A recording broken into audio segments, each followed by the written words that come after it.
Good morning, everyone. This is All Things Books and Publishing, brought to you by our publishing house, Midnight Publishing. I'm Yvonne Mason, along with Mary Brotherton, and we are waiting on our guest, Roy Owenby. I don't know if he's having some technical issues or if he's in a rainstorm. Like, if you can hear it, it sounds like Mother Nature is pissed off at somebody. The rainstorm shouldn't stop him from accessing his computer in his own house. If he hasn't lost the internet, though. Well, that's possible, yeah. Yeah, because sometimes we lose internet down here with all the rain. But we decided, Mary and I decided, we're going to soldier on because that's what we're doing. We're professionals. Most of the time. Well, yeah. And we've got a lot to unbox. And the first thing I want to unbox is, I counted up how many books we published, not went live, but we published to go live in the month of March.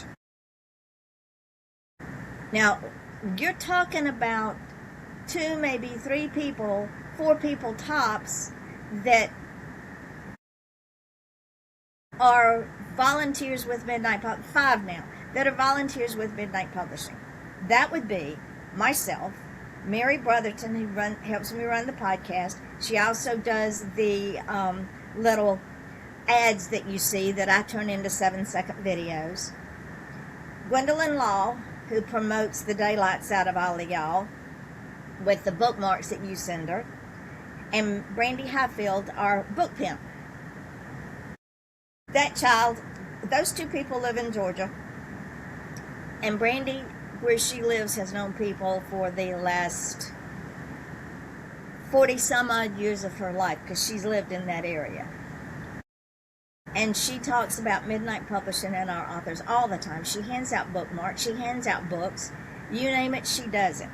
And we have added Andrea Dean Van Scoik, also one of our authors, who has HR 42 Consulting. She is also a volunteer. And what she does is she creates voiceovers with videos of books like Mary's from the Left Behind, the one Left Behind, which is a book of poetry. Gwendolyn Law's poetry from Fractured Soul and September's Chill. And we put those up on all of our social media sites to promote their books. She also, now with HR 42 Consulting, will help our new authors dress for success. Let's say Gwendolyn's going to a book signing. Brandy's setting one up for her. Andrea will show her to take what she has in her closet and put it together without going out and spending a fortune on new clothes. You don't have to do that. Trust me, I've been doing this a long time, and so is Mary. We don't go out and buy new clothes when we go to an event. We take what we have in our closet and make it work. And the way Mary met me was it's another whole story. It was different. In fact, before my heart attack, I had an outfit. The biggest problem most women especially have is fluctuating weight. We gain weight, we lose weight, we gain weight, we lose weight. And one woman told me that she has 5 different sizes in her closet because she never knows what size she's going to wake up. But I went with my niece to a semi-fancy event one time, and I had this really great little outfit. But it fit me once when my shoulders were much bigger, but it fit me everywhere else still, but I didn't want it falling off my shoulders. So I took it was black, thank goodness, but I took a black hair tie, and I just made a little knot at the back, and I tied it, I looped the hair tie, so there was a little, like a flower at the back almost. And if I hadn't shown my niece and told her what I was doing to keep it from falling off, she said she never would have noticed. There you go. There's a lot of ways to make things work. And Andrea will show our authors, both men and women, how to do this and look like $1,000,000. Yeah. And when you look like, when you feel good about the way you look, then you behave like $1,000,000. Yes. And ladies and gentlemen, I learned a long time ago, I always like the way I look. So when I walk in a room, I draw a crowd. All I have to do is walk in a room. And that's not bragging. That is fact. I can be sitting No, at a table it by is not myself. fact, because I'll tell you, the day I met Yvonne, Dale Veely, who wrote I See You, Love Sees from a Different Perspective through Midnight Publishing, says that Yvonne is 4 foot nothing, but she's really 12 feet tall, because she's got a sense of confidence about her. She's got an air of grandeur, is the only thing I can think of. But the day that I met Yvonne, I was in a room, I was in my glory. I was so happy. I had been assigned as a reporter to go cover an event. And the event was the first, I think it was one of the first Authors for Authors book events. Mm-hmm. And it was, I believe it was at O'Galley Civic Center. Yeah, it was. Because it was a small event. It's a big room, and it was filled with my favorite kind of people, authors. Because at that point in time, I was just a writer. I wasn't an author. And I'll tell you the difference in a minute.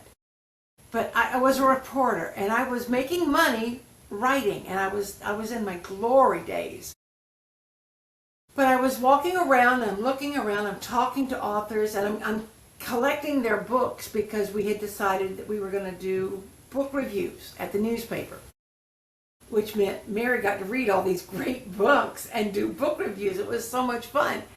And I remember I was shoveling and moving all these books around and trying to figure out because I didn't have a bag with me. I'm toting a stack of books. And then I looked up like this, and I saw this petite woman. I swear her hat was as tall as she was. She's wearing this enormous top Mad Hatter type hat. I should wear that to our event. I was thinking that I'd wear my top hat. So I think we should. I think we should. I have a top hat that I bought that I don't know if I'm going to put my mermaid touch to it, if I'm going to put my Native American feathers in it. I'll figure it out, because somebody will tell me what to do. But I saw this woman wearing this gigantic hat, and I thought to myself, I have got to meet her. And the closer I got to her, the more I knew I had to meet her, because her hat, the little hat band around it, was covered in skulls. And I'm like, this woman is so intriguing. And we became instant friends. There was no question about it. And that was more years ago than most people want to claim. But it's been more than 20 years. Been a hot minute. It's been almost 25 years, actually, I think. Mm-hmm. And one new chat message. Who's over here? Let me see. Dar. Hi, Dar. In this industry, because it is such a competitive industry, and I don't mean that in fisticuffs and all that, but Mary will tell you on Amazon alone, there's 4 million plus books of every genre. Hey, there's 45 million. 45 million. We have 4 million plus on our YouTube channel. But 45 million books on Amazon. So as indie authors, we have to stand head and shoulders above the rest. We have to be creative in our covers, our graphics, our brand, our marketing, our presentations, because we are the marketers. We are the publicists. We are the people that sell the product. We are the And brand. and we are the brand. And when we get new authors and they don't market their book, I don't see it on a rotation on their Facebook page. It makes me wonder why. What are you afraid of? The worst that anybody can say is, I don't like it. Well, guess what? They don't like my book sometimes either, especially my true crimes, but that book's not for them. I don't care. Out there is someone that book is for. That's the market. You market to everybody. You don't market to one demographic. We'll get to all that in a minute too. But Andrea will be able to help these newbies show up dressed for success, confident about themselves as the brand. And when you're that confident within yourself, then you can sell your product, which is your book. If you walk up to somebody or somebody comes to your table and you apologetically say, oh, I've written a book, do you mind looking at it? They're going to go, what? No. Because if you're not confident, honey, they ain't going to pick that book up. I don't care how good it is. It just ain't going to happen. You know, if you go looking for a traditional publisher, 9 chances out of 10, well, I can tell you, no, 6 out of 6 of those traditional publishers require you to have an agent. And those agents do not want to deal with dormice, wallflowers. No, they don't. In fact, we're going to talk about that in a few minutes, but I got to remember to talk about what I said I was going to talk about the difference between a writer and an author. Don't let me forget that. But when, and we've had enough experience, both Yvonne and I have gone down this route ourselves. Years. Sarah Benson has gone down the route. Erin Frakes has gone down the route of looking for a traditionally published or traditional publisher, looking for an agent. They require so many hoops and dances. And when Kara first came to Midnight Publishing, she sent Yvonne her demographics, she sent her marketing plan, she sent her the comparative list. This is how my book stacks up next to these other books. And the reason that traditional publishers and agents who work with those publishers require you to give them all of these unnecessary things is because they want you to do the work for them. They don't want you to be able to create. And that's what I've been able to do since I've joined Midnight Publishing. Because before, I was doing it all myself. And doing it all by myself meant that I had to be, as my mother would say, the chief, the cook, the bottle washer, everything. And when that happens, unless you're Yvonne, that ruins your creativity. It stifles it. And before I turn the floor over to Yvonne to talk about what a real publicist does, oh, I'm so excited. I wanted to explain the difference between an author and a writer. I have been a writer practically all my life. But until I published my first book, I was not an author. That's the distinction. And that is the only distinction. You can write for newspapers and magazines.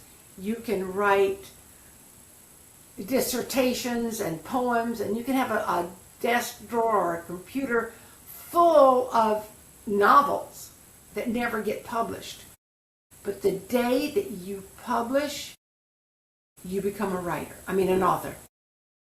And Midnight Publishing has about, I don't know, about 24 authors that are just doing phenomenal. Now, I want you to talk about this woman. You found her on Substack? Yes, I belong to a website called Substack, and I get it's a blog website, and I get blogs from different people off of Substack.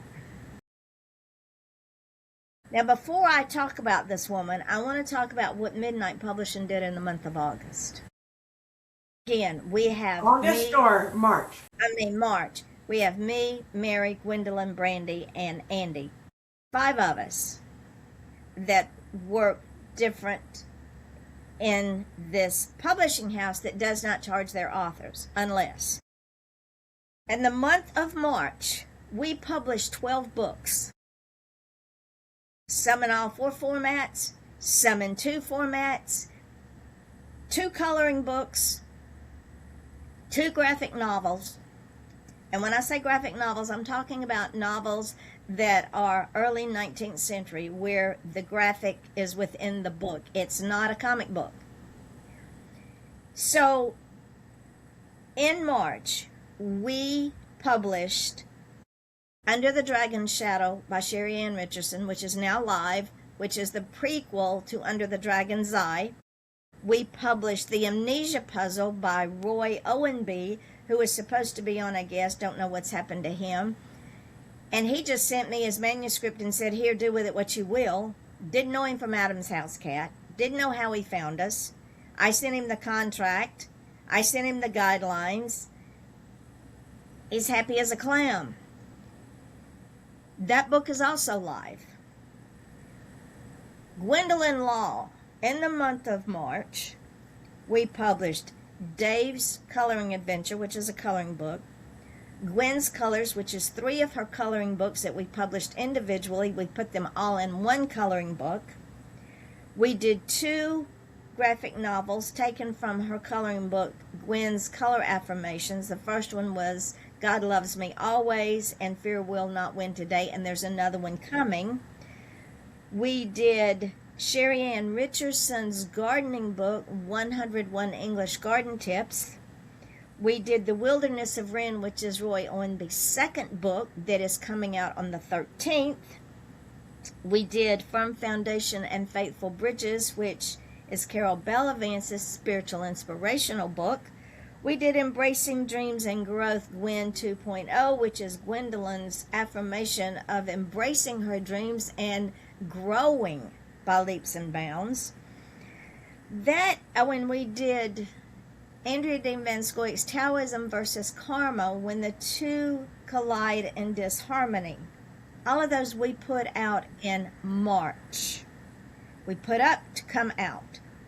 A couple of those books are coming out on the 13th. Yesterday and the day before, I put up 2 more books. Sherry Ann Richardson's 101 Organic Gardening Tips and Ellie Ryan's newest supernatural romance, Footsteps on an Empty Beach. Both of those books are in all 4 formats, as are Under the Dragon's Shadow, The Amnesia Puzzle, 101 English Gardening Tips, The Wilderness of Wren, Embracing Dreams and Growth. Those are all in all 4 formats. The other books are not long enough, or they're coloring books, so they only go up on Kindle and paperback. Plus, we did the marketing for them. Plus, we do the podcast. That's with us. Now, and that brings me to this. In my email, I got an email from a blogger who had interviewed a publicist from Penguin Random House, wanting to know how her day goes at work. I read it, and Almost choked on my coffee. I'm going to take a few minutes to read this because it will just blow your mind. Now, you have to understand, to get with the big six is like asking for a visit with the president on a one-on-one for an all day. It ain't going to happen. Because they're not going to deal with you. You don't fit into their little box. Kara Benson and Aaron Frakes and Sherry Richardson will tell you you don't fit in their box. So this is this girl's day. She says, before I worked in publishing, I had no real sense of what went on behind the scenes.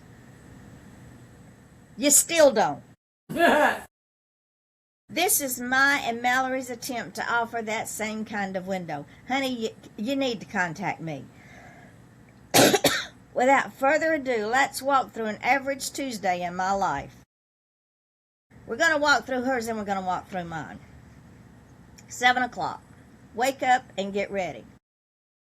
Okay, most of us do that on a daily basis.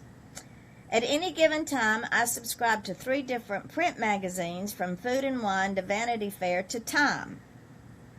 Why? As a publicist, it is important to stay on top of current news and trends, and flipping through magazines while I eat breakfast is how I get my daily fix. Again, why? It's a nice way to support print publishing while also avoiding adding another hour to my daily screen time. Again, why? Luckily, the office dress code is pretty casual, so I don't need to spend much time picking out an outfit. My go-to combo is a pair of jeans, long-sleeve blouse, and loafers. And we care why? 8 a.m. commute to the office. I can't make this stuff up, people, and I'm an author. I cannot make up this stuff. On in-office days, I take the subway to work. Some people hate long commutes, but it's the ideal time to catch up on my TBR. What the hell is a TBR? To be read? To be read list. I'm already way ahead of my Goodreads goal, and I have the M Train to thank for that. Current read, Ordinary Love by Marie Ruthkowski. Never heard of her. Got nothing. 9 a.m. Okay. Now, I worked in corporate America for most of my life, and the one thing that I hate is I couldn't get my job done for being in mindless, spineless, unproductive meetings. That could have been emails. Okay. 9 a.m. Join the acquisition panel. The what? The acquisitions panel. I've actually been an acquisitions editor before. Basically, I checked emails and snail mail that was sent in to a little literary magazine, and I would read submissions, and I had the power of God. I could choose, nope, you're not good enough to be with us, or we don't like that style, or send it back with my red pen, ink marks on it and say, you need to fix this. That's all an acquisitions editor or an acquisitions panel does. So she says, one of the things I love most about my imprint, I'm not sure which imprint she works for at Penguin Random House, is that the whole team, including sales, editorial, foreign rates, publicity, marketing, etc., is invited to share their thoughts on book proposals before we decide whether to pass, revise, or move forward. Not only does this help make sure everyone believes each book has a viable chance to succeed, but it helps everyone get them excited from the get-go. It also creates havoc, mayhem, and madness. Yeah. Because you cannot get 2 people to agree on anything at all, not even an accident. So if Joe Blow over here likes Cindy Lou's book on romance, but Captain Jack over here is a murder fan, they're going to come to blows in this meeting because one of them wants it and the other one doesn't. Okay, you might wonder why a publicist's opinion matters this early on. Well, I don't care. But in fact, editors often make sure someone from the marketing and publicity team meets with potential authors before even bringing a proposal to acquisitions. This one is going to get you, folks. This one is going to blow your mind. This helps everyone get a sense of what kind of campaign we would expect to run around their book. Not only is it important to have a realistic understanding of how we're all going to sell a book, but meeting an author can also help us gauge whether we think their personality and brand, one and the same, are a good match for media opportunities such as TV and major interviews. In-person events, do we think they would draw a crowd? Like I said, baby, I walk in a room and I draw a crowd. Collaborations such as with brands or contacts with their industry and more. Contacts with their industry, they're not machinists. What industry are you talking about? Oh, she's in the publishing industry. How And we hard is continue. that? In my previous role, I didn't know what book I was working on next until that book was 6 weeks to pub date.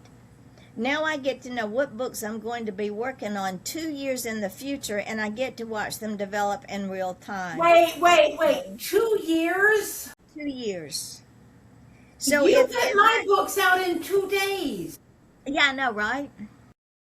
I didn't need a team to see if it was good enough either. 10 a.m. When you finish that, remind me to tell you about my errand. Okay. 10 a.m. Go through my inbox. Now, this one will blow your mind, ladies and gentlemen. After acquisitions, after I sit in a mindless meeting, I typically have a few hours to catch up on emails. As a publicist, email is the name of the game. You think? We're in the 21st century. So much of our work comes down to comms. And if you don't know what that is, ladies and gentlemen, look it up. It's vital that we respond to journalists, media contacts, influencers. Wait till you hear about that one. And events coordinators in a timely manner and get them whatever they need, book copies, images, excerpts, calendar dates, etc., as soon as possible. Not only does quick communication help ensure coverage, but it encourages them to turn to us for sources in the future. And how much are you making off of this? I'm heading out on tour with an author next week, so today live event comms really took over. I tell you what, if I had a publicist going live with me on tour, I'd probably kill him. You wouldn't believe how much work goes on behind the scenes of a 6-minute TV segment or bookshop signing. Oh, yes, I would, because I have done both. 12 p.m. Jump on more meetings. Here we go. It's 12 o'clock, time for another meeting. We just got out of one, now we're going into another one. Around midday, I hop on a call with our U.S.-specific team to talk about how our books are performing in the U.S. market. Do you not know how to go to a spreadsheet? Do you not know how to go to a listing? This includes our USP&M sales and production teams. What? We'll look at trending titles, how actual sales are matching up with our predictions, random sales spikes, mass order opportunities, stock issues. You got that, right? Stock issues. In other words, your big six sell stock to stockholders. So it has nothing to do with the author. It has to do with the revenue that the stockholders... That's why Sherry Ann only made 3%. 3% and never saw a dime. And had to pay that 3% back. Yeah. Okay. This might sound like an awfully sales-heavy meeting for someone who works in publicity, but publicity is a huge driver of sales. You think? That's what we do. If we notice a certain book is flagging behind our estimates, M&P teams know how to step in and give that book a little more work to help get it where it needs to be. So does that mean they rewrite the book? Does that mean they make 7-second videos? No. Put them on 14 or 20 different channels? No. So now it's 1 p.m. in the afternoon and she gets to slip out for lunch. Well, lucky her. I ate my lunch right here working on my authors. One of my favorite things about the Lunch and breakfast right here, baby. About the PRH office, that it's only 3. PRH is Penguin Random House. It's only 3 blocks from the base of Central Park. And we care why? When the weather is nice, and I'm so glad that it finally is once again, I take my lunch with me to eat on a sunny bench and people watch. I can't. 2 o'clock. Why? She's not an author. Why is she people watching? I don't know. 2 o'clock now she is having another meeting with her manager. On Tuesday afternoons, I meet with my manager to talk through my priorities for the week and any questions I might have. It's also a lovely time to bounce ideas off each other and think creatively about campaigns. This is exceptionally helpful as my manager leans more toward the marketing side of things while I lean more towards publicity, and we frequently come up with ideas that the other might never think of. That's kind of like you and me. Yeah, 3 p.m. Send book mailings. By mid-afternoon, I usually like to take a break from my computer, she should have said computer and meetings, and do something with my hands. In my role, that often means packing up and mailing out advanced copies and PR packages. For most campaigns, we mail out. Now, y'all are going to love this one, people. You're absolutely going to love this one. I about swallowed my tongue when I read this one. For most campaigns, we mail out final book copies about 2 weeks before publication to industry contacts and influencers. Ooh, I'm so scared. Influencers. Occasionally, when we have the opportunity to collaborate with brands and receive product for free, we will send out PR packages, which are bundles of the book along with other related goodies. For example, a cookbook might be paired with a shelf-stable ingredients, tea towels, kitchen utensil, or other related items. So not only are they promoting the book, but your influencer is also promoting this other accessory. Other brands. PR packages help incentivize influencers, not to sell the book, but to help incentivize influencers to post content of them unboxing and engaging with the book. We do that we do that ourselves. A single influencer might receive hundreds of free products within a week. What are you going to do with hundreds of free products? Anything to make our book stand out from the crowd is extremely valuable. Can you try making your book cover stand out? When you put lipstick on a pig, it's still a pig. When the content is lousy, it's still lousy. It ain't going to change because y'all are in a box. 4 p.m. Sort any lingering task. Seriously? What does that even mean? It beats me. For my last hour, I circle back to my inbox, make sure to follow up on any unfinished task, fill last-minute requests, and check my calendar for the next day. Honey, it's a repeat of this day. Why bother? 5 p.m., head home. Then it's back on the train to pick up where I left off in my book. And you people want to try to get on with one of the big 6. This is what you're dealing with. Not only that. 2 years. She said she's so excited that she gets to work with an author for 2 years before the book is even released. Probably before it's even looked I at. gave Yvonne a thumb drive with 3 books on it. One was mine, 2 were mine, and one was Linda Humphrey's. 24 hours later, Linda Humphrey had already sold a copy of her book that I couldn't get on Amazon to save my life. And I'm pretty smart. Another 24 hours, not just one, but both of my books were already on Amazon doing pre-orders. I was sold. I have a problem with letting go. I have a problem with trusting, well, not anymore, but I had a problem with trusting the process. Because I'm one of these type A personalities, which is why I had a heart attack, that nobody can do it as good as I can do it. And I'm one of these idiots that will see something online and go, I can do better than that. Nailed it! No, I didn't nail anything.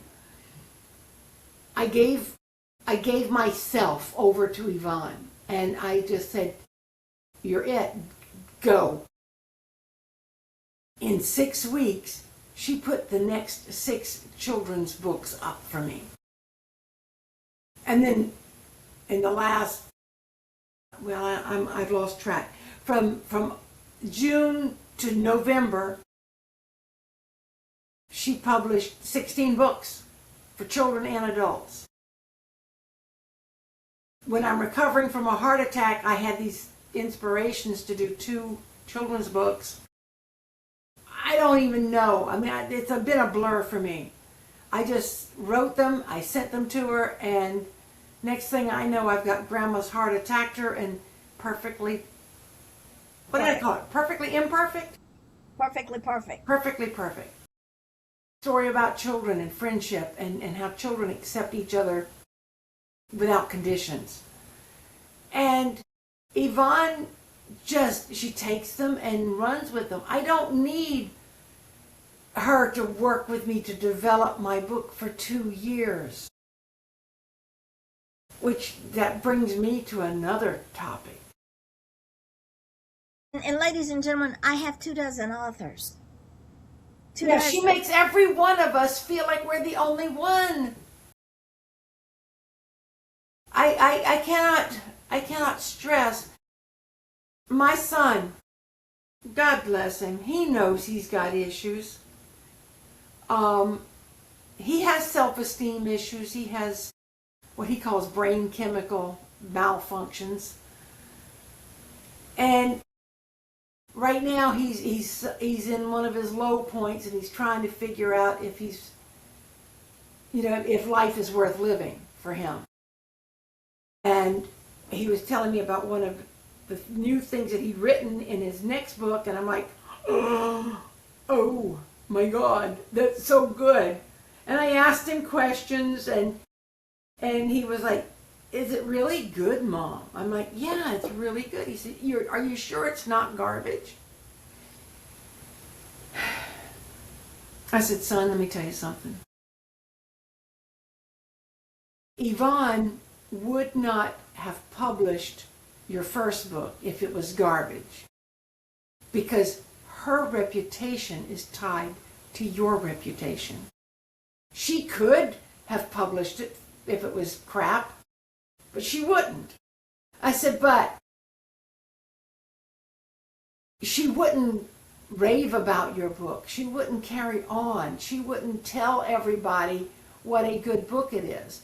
If she thought it was garbage after she published it, she would just let it die a quiet death. I said, but she doesn't do that. She is constantly promoting it because she believes in it. She believes in you. And he goes, well, I know she spent hours on the phone with me getting the Audible the way I wanted it. Who does that, Mom? I said, Yvonne Mason does that. Nobody else. And for these people to say it takes 2 years to develop, by the time the book gets to Yvonne, if you've done your homework, and if you've paid attention, and if you've signed our minimal, 3-page contract, instead of 17 pages like Random House, Penguin, what was it, PRH?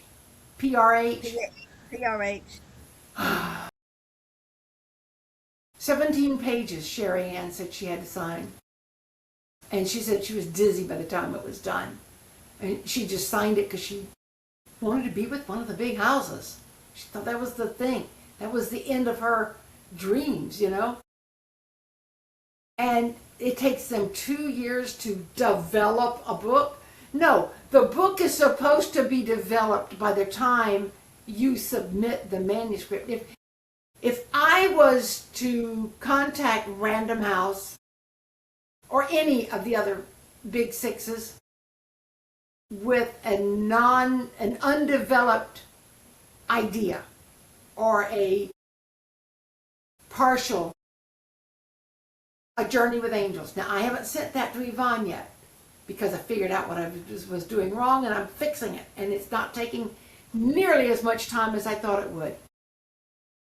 But if I was to send that book to her and she gets it all formatted and she sends it back to me and says, here's your book, here's your cover, are you ready to go forward? I'm like, oh, no. I've decided I need to put an index in there.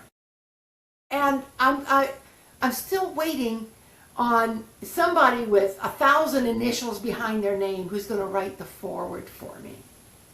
And by the way, you know, this is a nonfiction, so it's references. I need somebody to sign off on my references. Then I'll be back in touch with you. No, we don't work that way. Now, it might work at Random House. That might work beautifully for them because it takes them 2 years to develop a book.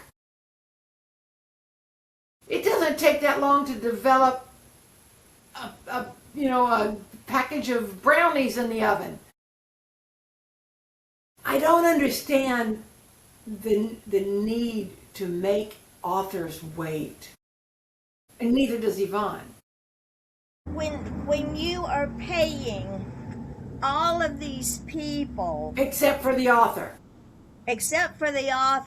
and 2 years of production, ladies and gentlemen, doesn't mean formatting the book, editing the book, doing the cover. It means they have the right, and you sign this on your contract, they have the right to go in and rewrite your book to their specifications. they can change the name of your main character. They can change the title of your book. They can change the plot. If you have a book like My Steep Steps, it doesn't have, it has one little happy ever after, but the main protagonist, you're kind of left in limbo. And same with my son's Manaphage. As Yvonne says, wait, what? You left them there? You can't, no, you can't just, what? Because he plans, number one, the book's already 300 and umpteen pages. Yeah. So you don't want a book like Ken Follett that is 1,020 pages.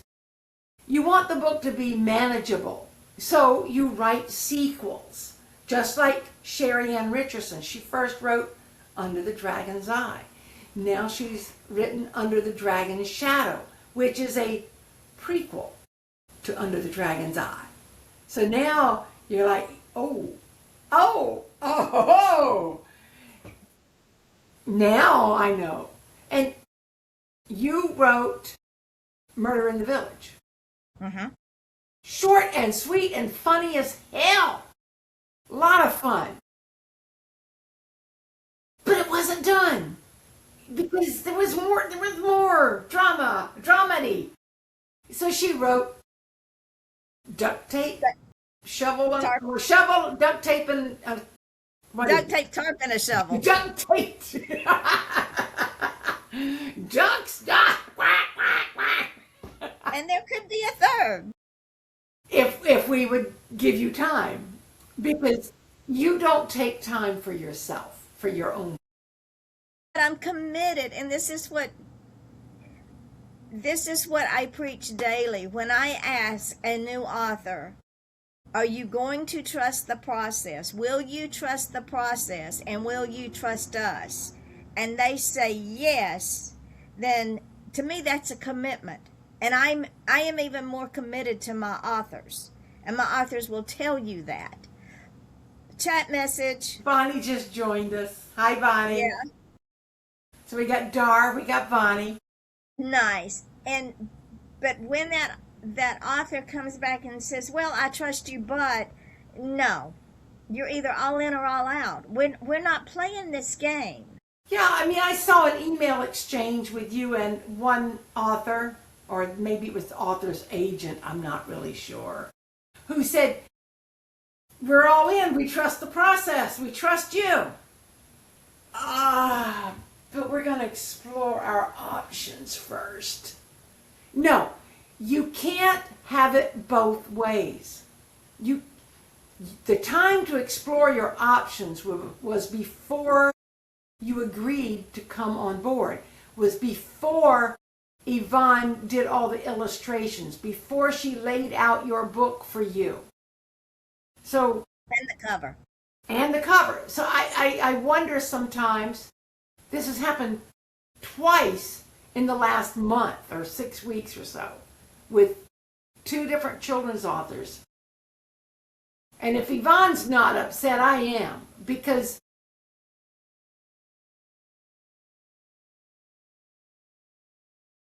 the hours that she spent working on those 2 children's books are hours that she has wasted, that she could have been devoting to publishing and promoting my books. Jeez, don't these people know who I am? And Mary knows firsthand when I work on a children's book, I take the manuscript and I break it down and I go sentence by sentence and hunt graphics for that sentence or those couple of sentences, and I save them in a folder. And I don't use the first graphic I find. I go back and look at those graphics and I save all those graphics. And it takes at least 8 hours for one book just for the graphics. Then there's the matter of the cover. I may download a dozen different graphics for front and back and play with them until I get them like I want them. And Mary can tell you because she's got graphics from some of her books. Let me tell you, and only because I just recently got this in the mail. I wrote a book called If I Could Be a Giant. And I thought it was just cute. I mean, I'll read you 2 pages, 22 and 23. It would not be a fair game if we played hide and seek. My friends could find me just by looking for my big feet. Sleepovers would be hard because I'd break all the beds. And look at this graphic. This kid is hiding inside a tree, but he's behind the tree and his feet are showing. And I thought it was all going to be that kind of stuff. And it is. But Yvonne saw something in this book. I mean, I just thought it was cute. If I could be a giant, I could eat all the pie. If I could be a giant, I could touch the sky. But Yvonne saw something in this book that I didn't see. And this is why I have come to trust her 1,000%. She said, "Mary, do you realize that your book is about anti-bullying?" I'm like, "No, it's not. It's about being a giant. It's about pretending." And she said, "Mary, go back and read your own book." It is. It's about anti-bullying. I mean, why does a child want to be big? So they can not be pushed around mostly. And that is why this became the cover. Because this child is just sitting there thinking and dreaming. But, I mean, look at the innocence of that. Just the sweetest little... That has nothing to do with the giant. But it has everything to do with the child. Yvonne sees things in our books that we cannot see ourselves because we are too close. We're too invested. We've spent I'll be honest, some of my children's books came about very quickly. I know I wrote If I Could Be a Butterfly in about 15 minutes. I woke up with the idea and the words for Grandma's Heart Attacked Her. But some of my children's books have taken months to come up with, or years. And I mean, If I Could Be a Mermaid, I wrote as an epic poem. Aaron was probably 10, so I'll say 30 some odd years ago. But I revised it and reworked it and rewrote it until Sally's Heart was supposed to be a love story. It turned into a children's book. Because sometimes you can work on something and work on something and work on something, and then you realize that is not going to sell. I forget who it was. I think it was Madeline Lingle, who said, write the book that needs to be written, but if its subject matter is too deep, write it for children. Because children can handle stuff. Children will grow with our books because we don't make baby images. We don't make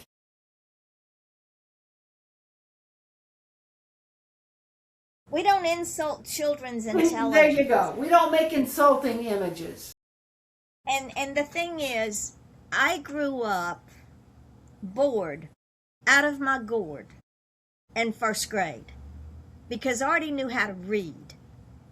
And they're making me learn to read with the Dick and Jane books.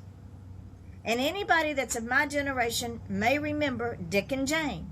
I was through with the book before the rest of the kids in the reading circle got done with the second page. And I got yelled at. I promised myself that when I started doing children's books, I would not insult children's intelligence and their ability to reason. So I will not do graphics for children's books that are elementary. It's wrong. It's like Mary said, we have adopted, we want the book to grow with the child. You start reading If I Could Be a Giant to a child when they're little, and by the time they're 3, 4 years old, they're reading that book themselves and they're seeing themselves in those graphics. Your child cannot see themselves in a cartoon because it's not realistic. I mean, cartoons are fun, but look at this. Just look at that image. That's the first page. If I could be a giant, nobody could make me cry. And then the next one is just as cute, but it's not babyish. If I could be a giant, I need all the pie. It's funny, it's realistic, it's the way children think. But there's a thing in there about, if I could be a giant dad, I'd make all the rules. But there's also grounding, bring you back to reality. Because Bonnie just said, I love that. Was just watching my granddaughter and she mocks everything. So reading to her is mesmerizing at 15 months. I love that. We talk about, in this particular book, we talk about if I was a giant, how would I get enough food? Where does a giant get enough food to fill his big belly? Because, on one hand, I want to eat all the pie because naturally, as a child, mom says 1 slice of pie.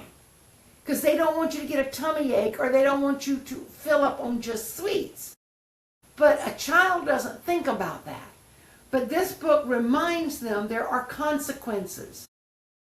You might be able to touch the sky, but you also might bump your head on the house. You might have, my kids outgrew their shoes faster than they could wear them out. And so there's a thing in there about I'd need somebody to make me bigger shoes. So you talk about these things with your children. These are conversation starters. But if Yvonne created a bunch of juvenile, cartoony pictures, it wouldn't have the same impact. And that's what I think most writers are looking for. We're trying to make a statement. We're trying to entertain. We're trying to make a difference with our words. And forward thinking. Because, ladies and gentlemen, you've got to understand, by the time a child is 4 years old now, they're in pre-K. They are already, if they don't know how to read basic words, they're learning basic words. So when you throw these little elementary readers at them, especially children with ADHD, ADD, geniuses with high IQs, when you throw these elementary books at them with simple pictures and simple verbiage, you've lost that child. I don't tone down my words either. No, she doesn't. My children, and somebody asked me once, well, shouldn't we bring it down to the grade level that people read at? I'm like, no, they can come up to my level. And I will tell you, I do not have the vocabulary either one of my sons have. I raised them to read and to be readers. And when I'm reading my son Aaron's books that he writes, I have a dictionary handy because he always writes above my grade level. And I'm pretty well educated. And ladies and gentlemen, the thing is, I've had to deal with two different educators and two different people with enough initials behind their name that they could work for the government. And I don't care how many initials are behind your name. I'm not impressed. My sister was one of the most intellectual and intelligent people I knew. She had a master's in mass communication, and bless her little heart, she was dumber than a bag of rocks. And I told my mother that. My sister had no common sense. She did not understand commonalities. And in the publishing industry, as it stands today, you either come into the 21st century or you get left behind. Enough of our children are being left behind because their brain is not challenged. We want to keep them dumbed down to get them through the school system so that our different counties can get X amount of dollars per student, and we don't care how dumbed down we make them because they are not taught by the book. They're taught to the test. Yeah.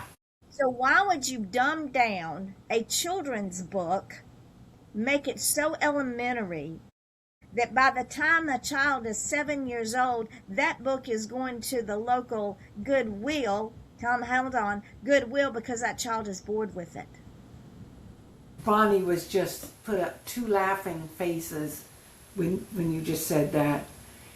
Yeah, and it's true. My own brother, he was labeled dyslexic early on, and he never disagreed. He never told us anything until he was in his late 60s. And he said, I always spelled my name E-O-J because that y'all made so much fun of me. You said I was dyslexic, that I spelled my name backwards. He said, what y'all don't realize is I did it the very first time in the car. I fogged up the window with my breath and I wrote E-O-J. And he said, I did that so that the people in the car next to us would see it and they would know that it was Joe. That was my name, J-O-E. But I knew as a 4-year-old that they wouldn't know if I wrote my name Joe, it would look like E-O-J to them. So I wrote it backwards so they could read it and know who's inside the car. So a lot of people that get labeled as learning disabled or ADHD or dyslexic or whatever. They're not. They're really brilliant humans just waiting to be discovered. By the time I was in 3rd grade, I was reading on a 7th grade level. Oh, Got easily. told by, I got told by a librarian that I didn't understand the books I was reading, and she almost didn't let me check out the books. I was not a happy camper. I understood everything that I read. I read War and Peace when I was 13. I read Dr. Zhivago when I was 13. So I get real protective of children, especially in this industry. When I have the ability to listen to what children are saying and listen to how they feel about being dumbed down. I've got a 5-year-old great-granddaughter who is probably a lot smarter than most adults I know. Are you listening to children instead of reading magazines while you eat breakfast? I am. How do you stay on top of trends? I Oh, pay attention. my goodness gracious, that's just scandalous. But we're trendsetters. We're not trend followers. I gotta tell you what Bonnie just said. She said, when you said your sister was dumber than a box of rocks, I laughed out loud. I used to tell her that. I'd say, Sheila, I love you, honey, but you're dumber than a box of rocks. That's pretty dumb. She was smart. The girl, anything in mass communication. She worked for Bell South for years doing projects, new projects. She could do those standing on her head, but she couldn't cross the street. I told you, I think, in a phone call one day about the conversation I had with my mother about one of my son's girlfriends. She had a master's degree. Oh my God. The woman just didn't have 2 brain cells to rub together, but she could get a degree. And I remember having a conversation with my mother, and I was so upset because I didn't get a master's degree. I was busy raising children and leaving husbands. But I said, how can somebody that dumb, that stupid, that idiotic ignoramus have a master's degree? I just don't understand it. And Mama said, honey, you have a doctorate in life. You're always learning. You're always teaching others. You don't need a piece of paper or another letter behind your name for us to know how smart you are. And that has stayed with me. And also, these educators that have all these letters behind their name, they have a lot of book learning. I have a lot of book learning in criminal justice, but I also have practical experience. Just because they are educators doesn't mean they are teachers. And they might have a degree in education or this, that, or the other. That doesn't mean they know diddly squat about the publishing industry. And they also don't really understand what children are hungry for. I would have given my right arm for a book with meat in it when I was 5 years old. Either we're going to expand our children's minds and challenge them, or our next generation, our next 5 generations are going to be so dumb that they cannot get out of their own way. We already have a generation that have been raised by cell phones and iPads. Exactly. You can barely buy a car that has a back seat, especially an SUV, that doesn't have a screen in the back seat so that you can plug in a CD or DVD or do whatever it is you do and shut your children up. I can remember I gave my kids books. my parents had 8 children. Now, I don't think they ever had more than 6 at home at any given time, because the first 2 were out of the house when the last 2 were being born. There's 20-year span between the oldest and the youngest. We were given books, coloring books, boxes of crayons, decks of cards. We were given a lot of things to keep us busy. And if we ever got bored or tired of whatever we were given, we were taught, now this was in the day of road trips being with the big billboards that were fun. We would play car bingo, we would play billboard bingo, or we would do the alphabet. We would do all kinds of things. My mother would give us a word, and we would have to find the definition in the street signs. And we couldn't speak until we had the answer. And we were so busy focused on getting it right that we kept quiet. I don't understand parents who they want to take the easy way out. Well, the reason for this conversation is I dropped 2 children's authors for this reason. One, they were going to look at other options. Well, you should have done that before you came to me. So if I am a second option to somebody else after you go look, then you keep stepping. I don't need you. The other one is, one of our requirements is you send me a completed manuscript.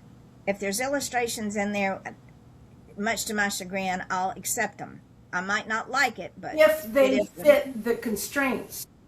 Yes. Second, you don't come back and say, oh, after I've already completed the book, cover, graphics, and everything, send it back to you to sign off on, come back to me and say, we are asking an illustrator if she has time to do this book. Excuse me? What?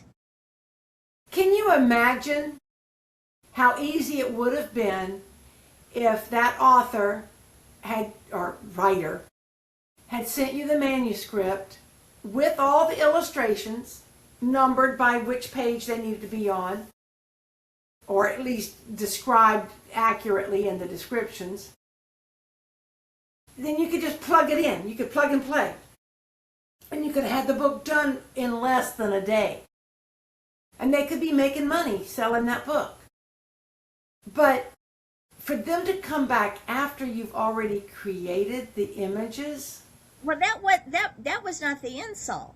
The insult was, if she's too busy, we'll go with what you have. And then to add to insult to injury, she comes back and says, oh, can you change the illustrations to look like this? And it was more childish. And then, to add even more insult to injury, we're waiting on a forward by somebody with enough initials behind their name that could work for the government. And we're also waiting on a callback from somebody else with enough initials behind their name that they could work for the government to go as an index in the back of a children's book. Who cares? Yes, it's a book. Then that means the manuscript was not complete. Was not completed. And then to insult me professionally and personally that, oh, well, and then they came back and said, oh, she's too busy. She can't do it. So can you change all the images to look more like this? No, we're done. Go bye-bye. Go find someone else that will do what we do for you for nothing. 2 days of work, gone. Like I said, that's 2 days of work. You could have been promoting Mary Brotherton. Exactly. Damn it. I'm mad now.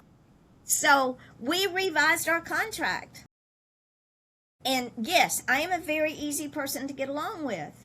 And our contract still isn't 17 pages long. No, it still isn't. But do not insult A, my intelligence, B, my integrity, C, my professionalism, and use us as I am nobody's afterthought. We are either number one on your dance card, or you go find another dance partner, because we're not going to dance with you. It's not going to happen. And I am drawing a line in the sand about this. Plus, how many many books are you working on for yourself that you could have probably finished? And you got 3 books. You could have at least finished one of those books. One of them is a children's graphic novel. Yeah. Another one is My Drag Queens Are Going Back to Key West. And another one is Miss Amanda Peacock is going back to Shady Rest or either Key West. I'm not sure where she's Oh, at. dear. Or she could come back to the village. Who knows? But both of these writers were asked, both in email and phone calls, if they would trust the process and if they trusted us. And we explained to them that we do the graphics for children's books and this is why. They all knew that going into this. And to add insult to all of that, I sent the email for both of those children's books. I sent emails with the books, with the covers, with the graphics on March the 12th and did not hear anything until this week. Crickets. That's almost a whole month. Yes. No. No, you don't wait. Well, maybe they're used to waiting 2 years like they do at Random House, so they figure it's not a big deal. But we got a thumbs up from Dar, and we got a yes from Bonnie. The excuses I got was I've been busy. Excuse me? Well, aren't we all? What do you think I do every day? Sit and wait on you to answer my email when it's convenient? I think not. Let me play devil's advocate here. Because you have this ability to make every author feel like they're your only author. I mean, I know I'm your favorite, but I'm sure that Dar and Bonnie would agree that when you're working with them, they feel that you set aside the rest of the world just to work with them. So maybe these 2 authors, somehow, I don't know how they would so swiftly in the process, but maybe they felt like, well, I'm the only author she has to worry about. So she can wait for me. No! I'm beyond waiting on people. I've waited on people my entire life. I've waited on, in my personal life, I've waited on people to like me, people to love me, people to engage with me, people to promote me in business, people to recognize the work that I do. I don't wait anymore. I make my own way. And you either get on this train that God's driving or you go someplace else, because there is no waiting until you decide if we're good enough. If we're not good enough, when you put yourself in our world, then we're not going to be good enough down the road. And if you have second thoughts or you come into this arena of ours with, well, maybe, but I can always pull back. Please pull back now, because I'm not going through this again. Yeah. We will not even consider any work until we get a signed contract back. Please, folks, because let me tell you what. Yesterday, Yvonne was so insulted by the second email. She was a little miffed over the first one, but she was really upset over the second one, that she and I got into a phone call. It lasted over 2 hours. It was so intense. I did not hear my husband come home when he got home from work. He comes waltzing in here. He goes, you know, like, I'm home. And I said, okay. And so Yvonne and I finished up our phone call. She said, go take care of your husband. Go say hello. He didn't mind. And she said, make sure you tell him that I appreciate that he shares you with me. And he didn't mind at all. But I shouldn't have to do that. I shouldn't have to be her sounding board with other adults because she has to babysit them. Dar just said to me, You, Yvonne, somehow cram 48 hours into 24 hours with all that you do in your retirement years. Yeah. She's What? retired. Yvonne and I will never retire because you don't retire from serving God. No. And that's what we do. And I think the problem is that it takes a special person, like the 24 authors you already have, to understand that we serve God through Midnight Publishing because we serve indie authors. There are some people, and typically they have extra letters behind their names, that believe you get what you pay for. And if I'm not paying for this, then I don't have to give it any homage. I don't have to respect it if I don't have to pay for it. And that's the bottom line, is they don't respect what you do. They are taking advantage. They're taking you for granted. But God never said, Yvonne, I need you to do this little job for me. And while you do it, I'm going to expect you to become a doormat again. Because I have brought you from being a victim, from being a doormat. I've empowered you to this point. So now I'm going to send you back to where you started. No, God doesn't work that way. And take that kind of disrespect from my own children or my grandchildren or my great-grandchildren. And neither do I, because when you asked me would I come on board and would I help you with this, I mean, at first it was supposed to just be an occasional podcast. Next thing I know, I'm teaching classes and holding presentations at writers' conferences.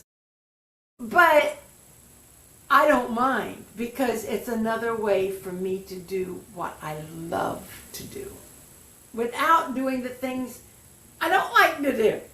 So it all works out well for me. She doesn't have to do the heavy lifting of covers and formatting and publishing and marketing and keeping our authors in the forefront. But I still do. But she still does. But it's not on her plate every day. No. And this is what ticked me off, both professionally and personally, is we offer a service that no other house offers. I don't care if it's Random House. I don't care if it's Harper. I don't care if it's Joe Blow down the street. I don't care if it's Vanity Press. I don't care if it's a small press. I don't care. There's no other house that does what we do. Nobody. And there's no other house that treats our authors the way we treat our authors. And yes, when I am working with Bonnie, or I'm working with Dar, or I'm working with Roy, or I'm working with Ellie, or I'm working with Gwendolyn or Sherry, when I am working with that author, at that point in time, that is the only author that I have. And we feel that is customer service. That's the way I was trained in customer service. I can only take care of one author at a time. I might have 5 of them lined up, but whoever's in front of me at that point in time is my focus. And when my focus gets detoured or derailed because I'm dealing with 2 writers that don't have a flipping clue about the publishing industry, about children, even though they may be educators, about how to teach. I am a sister to a disabled brother. I, above all people, know you do not talk down to someone with a challenge, and you do not talk down to other people when you're trying to explain that challenge to them. That will shut them off, shut them down, and send them out the door quick, fast, and in a hurry. You're honest, you're open, and you explain, and you do it in such a way that it teaches them to raise their intellectual level up. You don't bring people down to a standard, you pull them up to a standard. Yes, Absolutely. ma'am? Bonnie, you make us feel like we're your only author. You care so deeply about each of us, and it's so appreciated. And it is. And I think, Bonnie, the reason it's so deeply appreciated by each of us is we have formed a mutual admiration society. We appreciate Yvonne for what she's capable of doing. She appreciates us for being indie authors and for what we bring to the table. There's mutual respect, and when you've got authors like the two that have wasted your time, that you know you could have been out working on your own books, you could have been out working on your bowling game, you could have been out driving the golf cart, chasing down more stories. Bonnie just said exactly. You could have been, well, you don't take naps, but you could have been sitting there with Lenny and letting him snore and snort on your feet. Whatever you wanted to do was your thing to do. The time that was used by people who don't respect you is time you'll never get back. And those of us that you have worked with, we know that your time is valuable, and we appreciate it to the nth degree. But I think that's why I get so riled up when things like this happen. Because not only did they insult you, I mean, on a personal, a professional, and whatever, a human level, and they wasted your time. Oh, for crying out loud, my brain just went into... The brain just went south. It just went somewhere it wasn't supposed to go, and I forgot what I was saying. Well, what they did is they put themselves in a tentative situation where they will need us before we need Yes. them. And this is what I tell people. Go out there. Go wander in the wilderness, because I've already wandered there. So has Mary. I've wandered there for years. I know what it takes out there. I know what the charges are, and I know the runaround that you get, and I know what happens out there. It's like I used to tell my children when they were small, I know that stove is hot because I just cut it off from cooking dinner. But if you want to stick your hand on that hot stove, go ahead. But don't come crying to me because of the consequences as you burn your hand. Yeah. Go ahead. Learn by doing it. And when these two authors come crawling back, and they probably will, sorry. I will probably charge them. Yeah. Because the work has already been done. I know what I was going to say. After all this time wasting stuff that I was saying, beyond the insult, you then had to, because you are a professional, you had to respond to their emails. And that takes time to answer all of the bullets that they laid out for you. You have to respond to each of those bullets in turn, but you have to do it in such a way that you come out on top. You come out as a professional. And I've read both of the emails that you sent to those two authors, and you achieved your goal very well. But what I really wanted to do was throat punching. Did I say that out loud? Of oh, course I well, I told her what I would say, and it wasn't pretty. But She because I showed am, me that she's the professional, and I'm just the clown.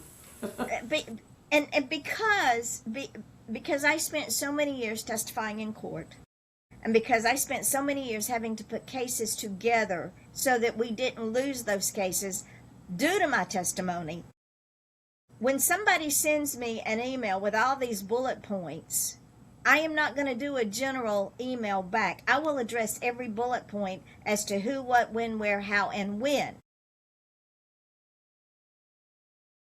And that's exactly what I did. And all of the initials behind all of the names don't impress me, don't make me nervous, and don't send any signals except, who's the silly one here? I don't care how many initials are behind someone's name. That is not what sells the books. We know this. Mary will tell you her books have sold like crazy. We've had people at a book event go, that looks like my nephew. Yep. I am buying this book. And I'll tell you, it's funny. For a while, I was one of Midnight Publishing's top 5 authors. And I might be if you add all my books together. But that's not how we do it. One book at a time. We do one book at a time, and whatever book, like Cara Benson's Salt Covered Lies, sold the most in March. So it's number 1. But because I write so many different books, and I am not complaining. I can't stop writing. I don't have just one book that I can tie my tail to, or whatever that story is. But I don't care. My books are selling. I get a royalty check. And I am happy as a clam in the Pacific Ocean, or wherever clams are from. I don't know. And I just, I'd rather be a clam in the ocean than a bug in a rug, because bugs and rugs get vacuumed up.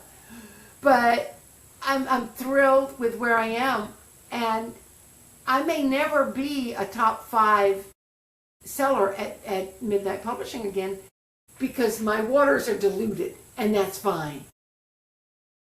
But that's why we keep putting y'all out there with the 7-second videos.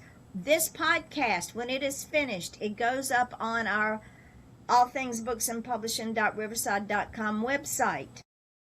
It goes up on YouTube. It goes up on all of our Facebook pages. Clips of it goes up on TikTok and Instagram and Mastodon and Substack and Twitter and LinkedIn and Tumblr and Threads and Blue Sky and there's another one. On our author page, midnight-publishing.org. So our authors are always seen and heard every day. I want to add something right there. I want to make sure anybody who's watching this realizes what Yvonne just did. She is marketing, she is doing publicity, she is promoting the website very subtly. No big flash of something on the screen, no big banner coming across, but she spelled out the website, midnight-publishing.org. Now, I slowed it down and I made a point to highlight it because it's important. But she just very calmly puts it out there. But that's how you market yourself. And I want to make sure that Darren, Bonnie, and anybody else who's watching this do that. Just remember, it's very subtle. You don't have to do like I do and go, look at me. You just very calmly tell who you are and what you do, and the message gets out. And that's marketing. Marketing. Speaking of messages, Roy Owenby, for whatever reason, couldn't figure out how to join us today, and we were going to talk about his journey with us. So, in absentia, I want to talk about Roy, because his story and how he got to us is, I would say, something for the ages. Our author, Ellie Ryan, is in a writers group in Franklin, North Carolina, where she lives. And she let this writers group know that her book, Secrets, had been published and was out there, and this was last year. So I opened my emails one morning, and there's this email from a gentleman by the name of Roy Owenby. And in the subject line, it says, "Here's my manuscript." What? And I looked down, there's his manuscript. And I said, okay. So I wrote him back. I sent him the contract, sent him the guidelines. I said, how did you find us? I mean, I know we're everywhere. All you have to do is pull us up. We're everywhere. We're easy to find, but just out of the blue with no introduction. Yeah, no requirements, no nothing. Just, here's my manuscript. Okay. So I looked him up to see if he was legit, and he is. He's got several books already on Amazon that he's self-published. So he emailed me back and he said, I read Ellie Ryan's book, Secrets. I am a fan of hers. So I messaged Ellie and I said, you have a fan named Roy Owenby that's read Secrets. She says, yeah, he's in my writers group. I said, so that's how we found it. She said, yes. He asked me how I got published. So I put together his book. It's called The Amnesia Puzzle. And I read the first sentence and I already had the front cover in my head. Now, ladies and gentlemen, you have to understand, it's crowded in my head. Very crowded. And when I get a cover in my head, it stays there. It doesn't go away. And sometimes I have to sort of fight with my authors to say, look, if this cover doesn't go up, the book doesn't go up, because it's part of the process. The cover's demanding to be seen. So I put the cover together, put the book together, sent it back to him for his final approval, and he said, you nailed it. He said, you absolutely nailed the cover. He said, go for it. So I said, okay, so we put the book up. Now, the first sentence in the book, and I'm paraphrasing, is, I was told to get in a car, and I did. And then you go on down and it says, and we pulled down into this dirt road and I saw a stake in the ground in front of a bayou. Okay, I live in Florida. I've been to New Orleans. Guess what's in bayous and canals? Alligators. So that cover stayed with me. When I did the 7-second videos for that cover, it's absolutely amazing because the gator tells it. So the story is just going right through there. Having a ball. So the story is about a gentleman by the name of Dave Hopkins, who is a private detective. Only Dave Hopkins is not his government name. Dave Hopkins is a former cop who had to go into WITSAC. Now, those of you who understand criminology knows what WITSAC is. It's called witness protection. He had to go into witness protection because there's a contract out on him from a drug cartel in Mexico. And you're going, what does this have to do with the gator and the bayous? Well, he goes to Morgantown, North Carolina, hangs up his shingle as a private detective. And one of the first cases he gets, a minister walks into his little office and says, my wife is missing. I need for you to find her. I have limited funds, but I need for you to find her. She disappears 2 or 3 times and always comes back. This time she hasn't come back. So Dave Hopkins, in the midst of solving other little investigative findings, takes the job. In the middle of taking a job, another woman comes in and says, I know you are looking for the minister's wife. I will give you unlimited funds to do what you need to do.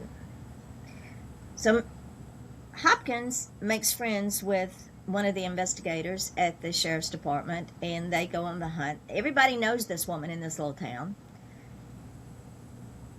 And it takes him back to his past, Mexico. But in the meantime, there's 2 other people looking for him, and he goes to New Orleans, and these two people find him.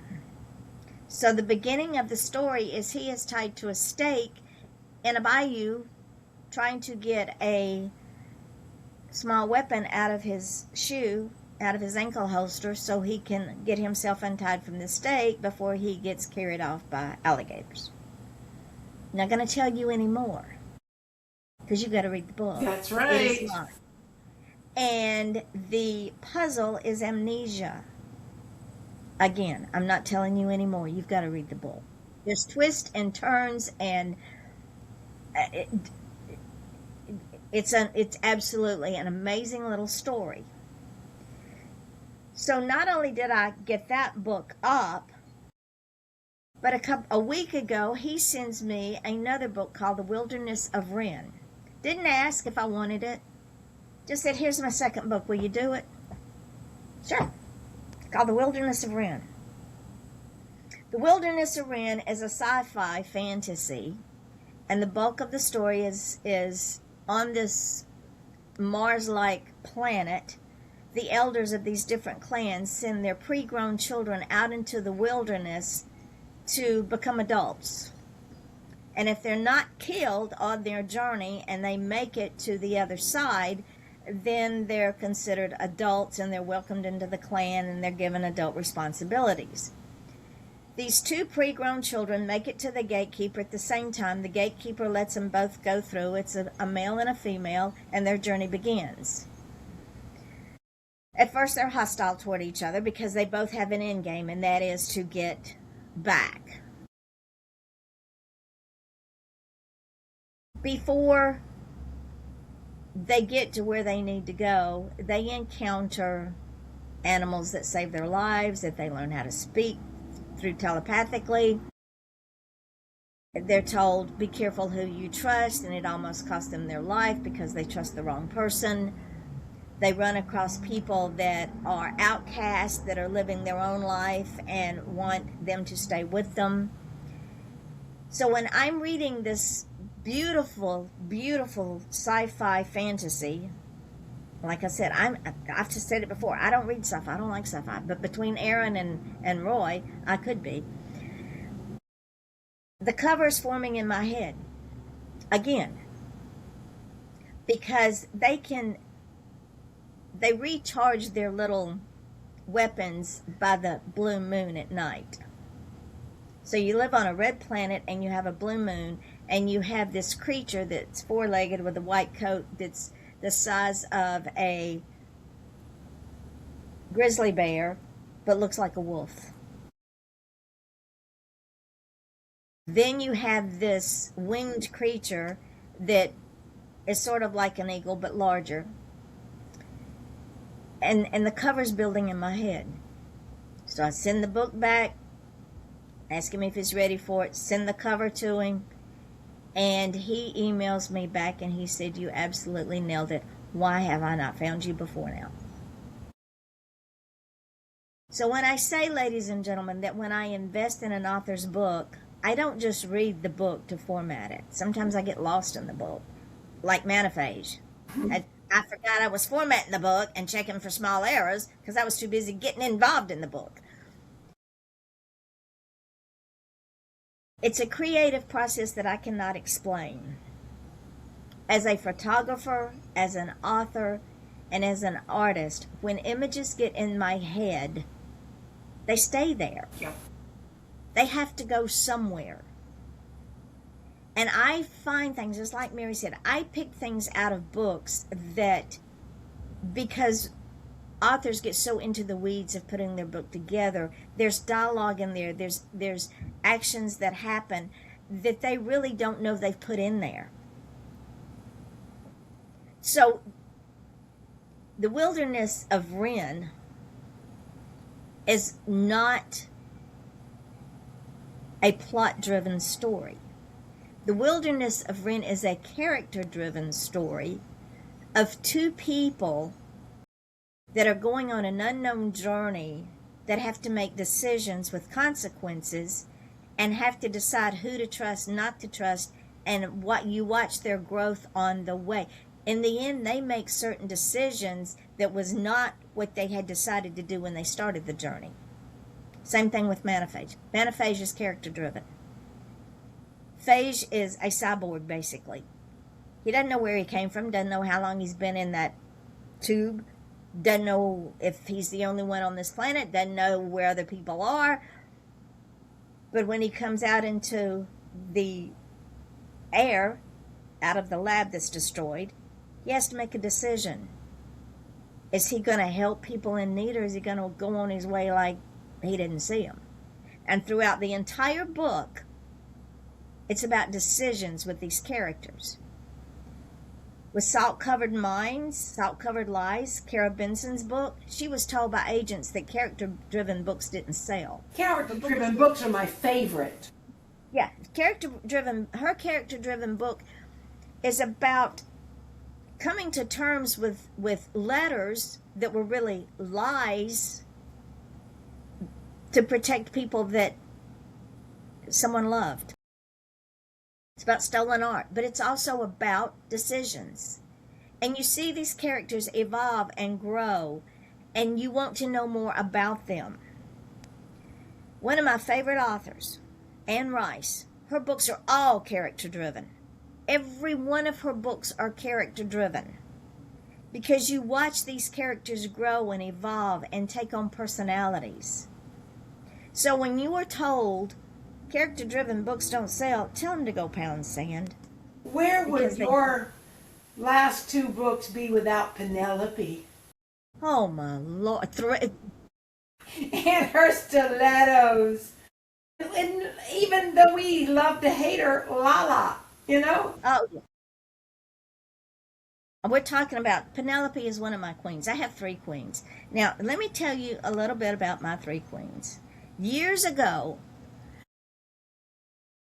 I was going to Melbourne Airport, and the girl that I was taking back to the airport sent her husband a text, and she went, "I can't believe I did that." And I said, "What?" She said, "I just saw a pink Camaro, but I typed pink canary." And I said, "Here, take my phone and take notes." She went, "What?" I said, just do it. Because that was the day that Lola was born. Lola is a private detective. She's Lou by day, private detective. Lola by night, a drag queen by night, and she owns the Pink Canary. Or is she a drag queen by day and a private dick by night? Nobody can keep it straight, but it doesn't matter. She owns the Pink Canary in Key West, and Penelope, who is the hostess at this Key West Pink Canary club, really wants to be on stage. Penelope in real life is one of my best friends. Her name is Peter Fondura, and she is a drama drag queen. Yes. She is the ultimate drama drag queen. When I started the book, I reached out to the drag queen community, and one drag queen reached back, Vicki Lane. I love She performed Vicky. in New York for years. She performs in Canada, and she still goes to New Jersey in the summertime. Those are my 3 queens. Bonnie just said, "Love the queens." Love the queens. They are so funny. So they started out in Key West in the Pink Canary. Well, I did a book with Andrea D. Mansquick, did a series. It's called When Fates Collide, which is about a bounty hunter and a mousy secretary. The second book in, and the drag queens are going, "We're coming to play." And I said, "No, you're not. It's not your book." "Yes, we are." "No, yes, we are." "No, we're here." Okay, so they're in Mardi Gras Bound. They show up in Arm Candy. Then they show up in Murder in the Village. So when I did Duct Tape, Tarp, and a Shovel, I said, "You're not coming. This is Aunt Amanda's place. She and her friends are coming." And Amanda said, "Where are the queens?" And Greer O'Malley says, "I don't know. The queens will be where the queens will be." And 2 chapters later, they're in. I love it. So my queens are my nemesis. They're my friends. They're my muses. They're your comedic relief. They are my comedic, especially Penelope. I Penelope always said that she wanted to die in a plane crash so she would be infamous. Well, I said, when I put you in Pink Canary, now you don't have to die in a plane crash because you will always be infamous in books. So I give her and Vicki Lane and a pink Camaro, full credit for bringing the drag queens to life. Now, you want something even funnier?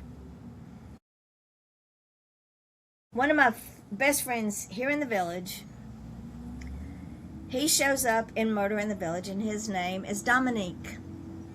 And he is gay, and he is a queen. And I want you to know Dominique is probably going to show up in the next book because he wants to go to Key West.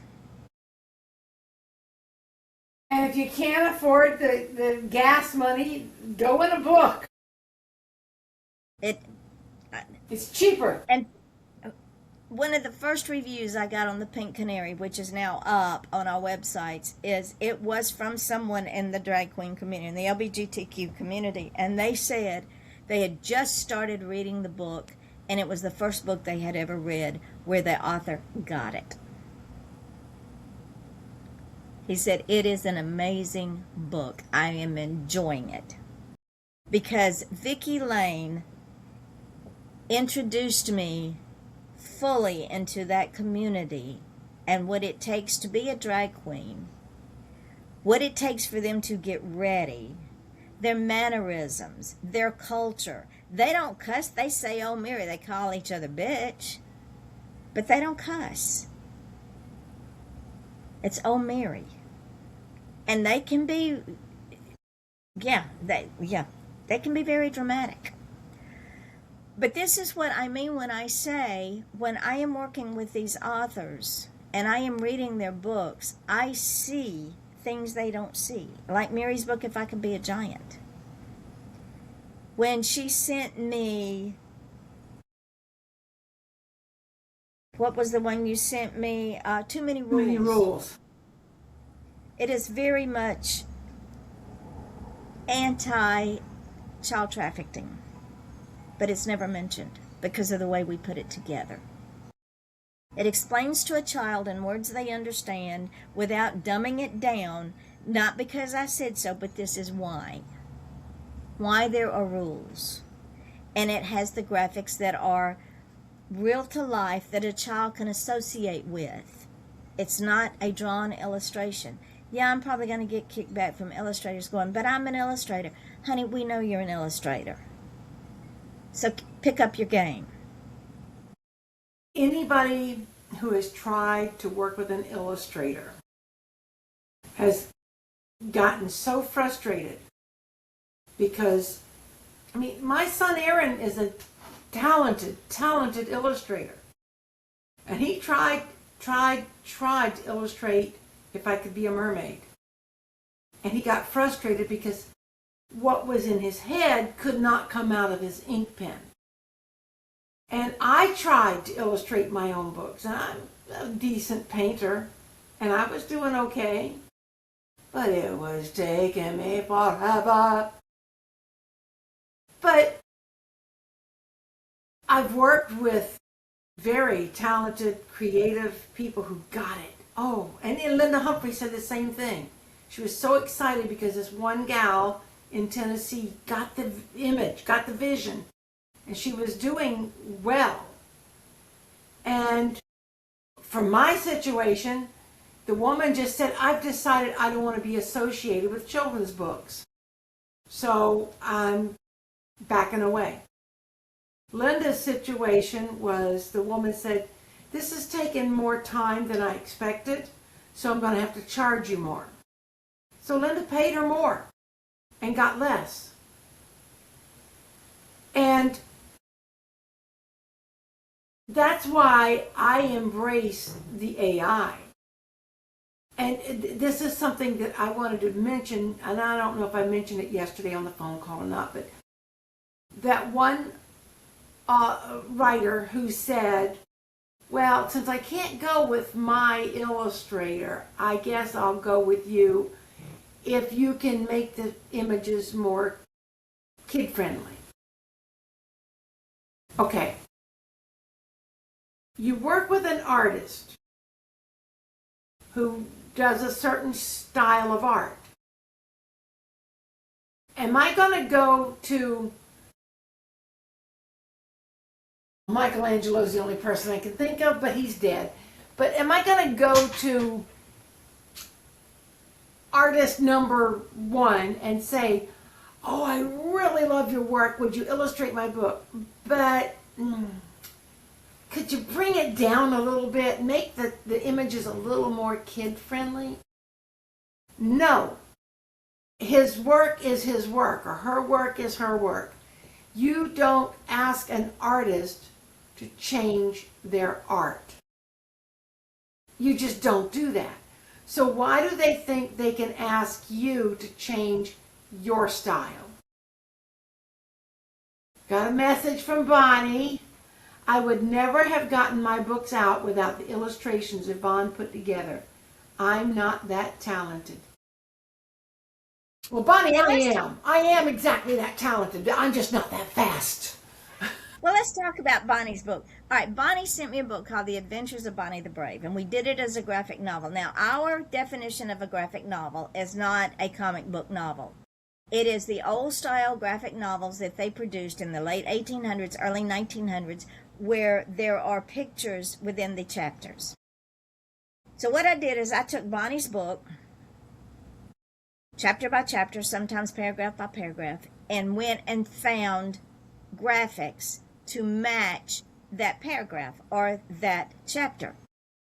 Plugged them in, sent Bonnie the manuscript, and she said, Yvonne, they don't look anything like me. I said, Bonnie, honey, they're not supposed to. It is an illusion. It is for people to be able to put themselves in that book and say, you know, maybe I should have called somebody. That happened to me. That could have happened to me. So it is not a photograph of the person. It is an illusion. It's like a caricature. Yeah. But it's a graphic. It's like a photograph. And so when Bonnie passed it along to the family and said, read this, they all loved it. Because they got it. And we ran with it. When we did Ramonda's Extended Warranty, which is about Ramonda Highfield, who died from asthma at 13, it's a novel. It's fiction based on something that really happened. And we built the graphics for that novel. It's not photographs of Ramonda, but it is graphics that depict what's going on in that story at that particular time. And they're real life pictures. They're realistic. So anybody can relate to that particular episode. And everybody did relate to it. Bonnie just said it was perfect. Thank you, Bonnie. This reminds me of a conversation we had a couple of weeks ago with another author. And I know that we're going to be talking next Tuesday, the 14th. We're having a class about how to submit your manuscript to Midnight Publishing. And everybody's different. But there are so many writers that do not understand what it means. Number one, to submit a completed manuscript, or what a manuscript actually is. Because we had another author on the show, and she said, I've got 2 more books that I would love to have you do. And Yvonne said, great, send me the manuscript. Because they've already been published by somebody else, I guess through Amazon. But she wants them, for whatever reason, she wants them with Midnight Publishing. Yvonne said, send me the manuscripts. Guess what Yvonne got in the postal mail? We don't do postal mail. But she got books. She got the books in the mail. Now, what is Yvonne supposed to do with a book like this when she needs to be able to take the digital? She can't format that. Well, she could if she was not Yvonne, if she didn't care about the quality of her author's work. She could scan the book and maybe Amazon would accept it, but probably not. because I don't care how good your scanner is. It doesn't do the bleeds right. It doesn't do the format right. The pages could be crooked or they could be shrunk or whatever. So Yvonne, once again, had to put on her professional hat and talk to this writer and explain to her, you sent me books. You didn't send me manuscripts. I need a manuscript. Now, if she sent her the books as, this is the kind of pictures I would like in my book, okay, that might help. But Yvonne can do so much better with just the written words. I mean, she takes the words and turns them in to art, just like Andrea. She took my poems, just the words. She didn't have any images. And she put her own images and she put her own voice and she put music to it and gave it a different life. And that's what Yvonne can do with a manuscript. She can give it life.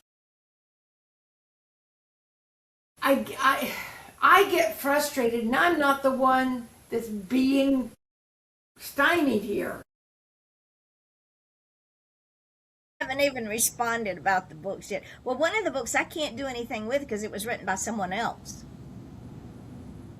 So I can't touch that book. I don't understand why she would do that. I think, you know what? What have I got here on my desk? I've got this book right here. I want you to take this book, Yvonne, and write it under my name. How about that? Okay, I'll get right on it. Not. I take Bonnie the Brave, and let's turn it into Mary the Courageous. And just, whatever. I don't need you to be original. Good gravy. Wait a minute. Am I working for Harlequin or Penguin? Maybe. Got a formula? We'll fill it for you. And that's what traditional publishers do. They have a formula and they do plug and play. That's why they wouldn't work with Kara. Yeah. Because she didn't fit the formula. And the only formula that we have is trust the process, trust me, and put up with me. And put up with Mary. Because if I don't get pissed off enough, she will. Bonnie says, I like that title, Mary the Courageous. Well, write the book.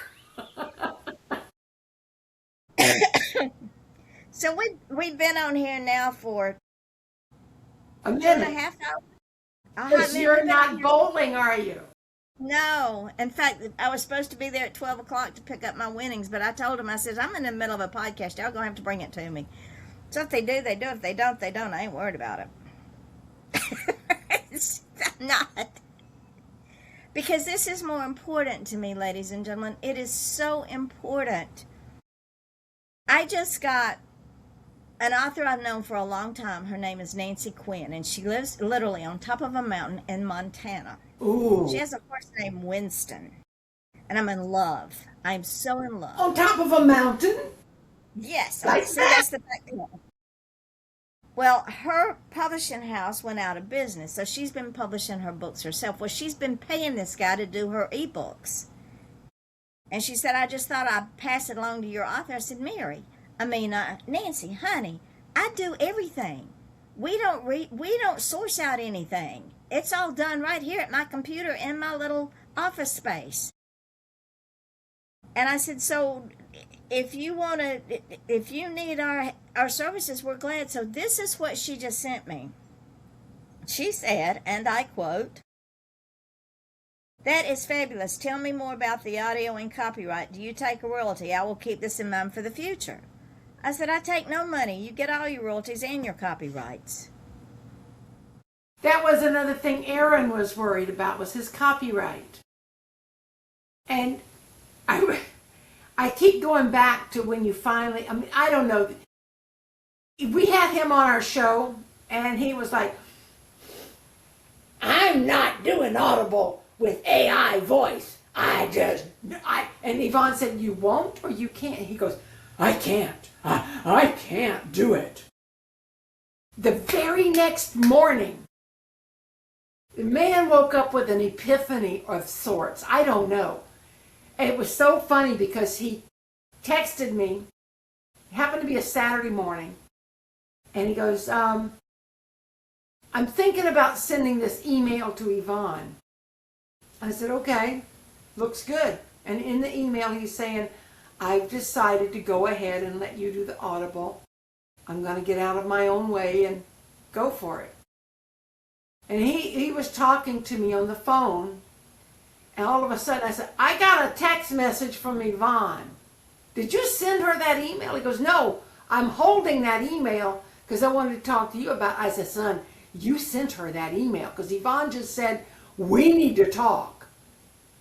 And I texted her back and I said, is it about an Audible book for my son? And she goes, yeah, how did you know? He accidentally, and there are no accidents. This is God at work, folks. This is why we say we are a God-driven organization. People say, I'm not doing that. And God says, want to bet? You want to make God laugh? Tell him your plans. It was hilarious.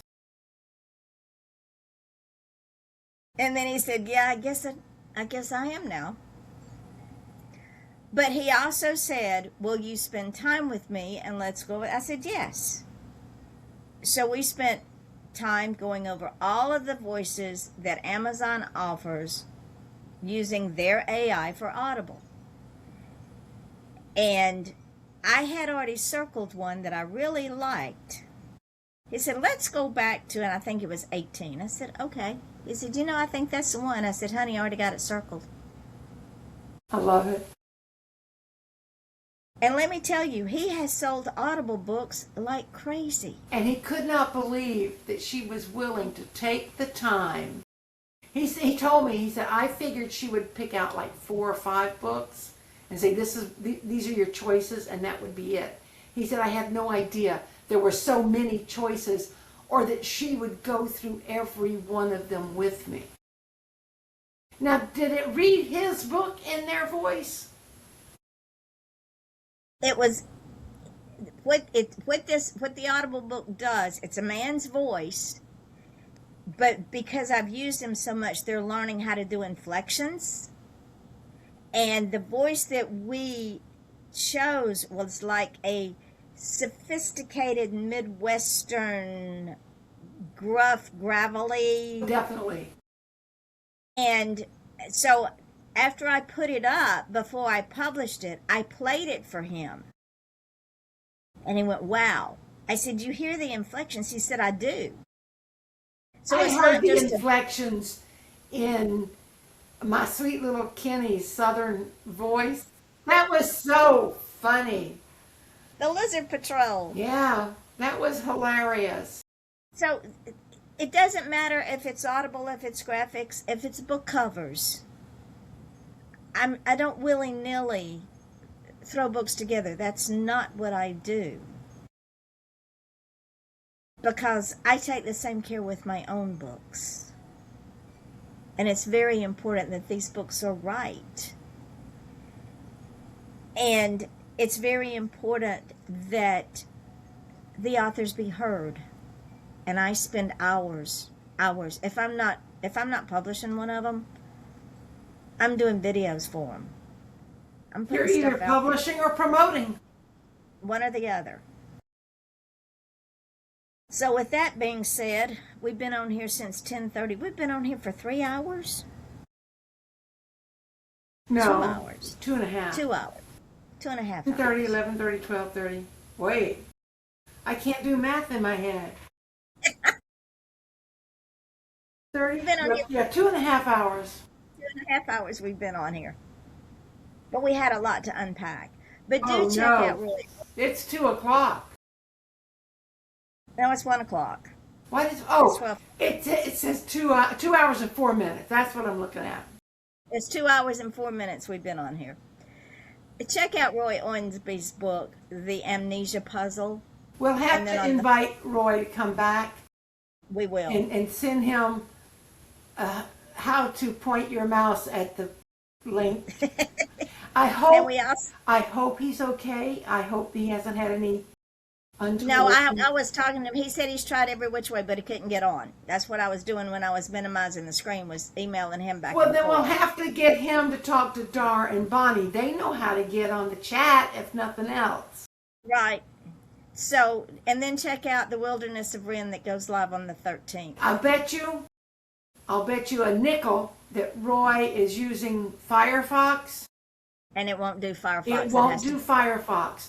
Need to remind people to use Chrome or Bing when they try to because get it into will, not, Riverside. it will not come up on Firefox. I'll bet And you that's what it was. And I want to give a shout out to Riverside, because for years and years and years and years, I did Blog Talk Radio, and I had a show just about every night of the week. I promoted Yes, you did. musicians, I promoted authors, I promoted songwriters, musicians, celebrities, and we had them on the show.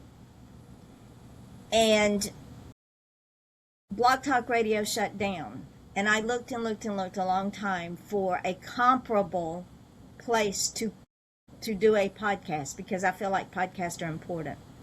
Riverside came up, and they have been phenomenal.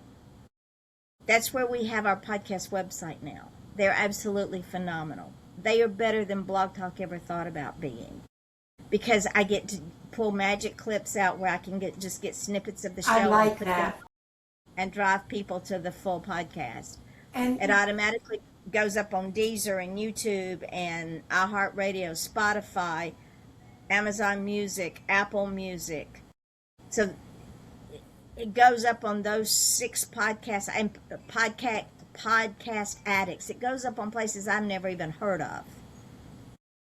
you know, the show that we did with Dale Veely had so many great clips that they're priceless, because they just kind of go with what we're promoting, and I'm sure you're going to find quite a few things that we can clip out of today's show. We'll pull them off of here. As long as you can get Mary out of the way and get my attitude out of the way. My God, I was. No, sometimes you have to listen. I treat my children with tough love. I treat my grandchildren with tough love, and I treat my great grandchildren with tough love. And that's what you have to do. I don't lie to them, and I'm not going to lie to my office. I was on a high horse today, though. I was mad. If you screw up or you make a stupid ass decision because you can't get out of your own way, I'm going to call you on it. That's the way it is. Because I don't have time to waste for you to come back and say, well, you know, if I don't find something better, I don't settle anymore. And you're not anybody's option.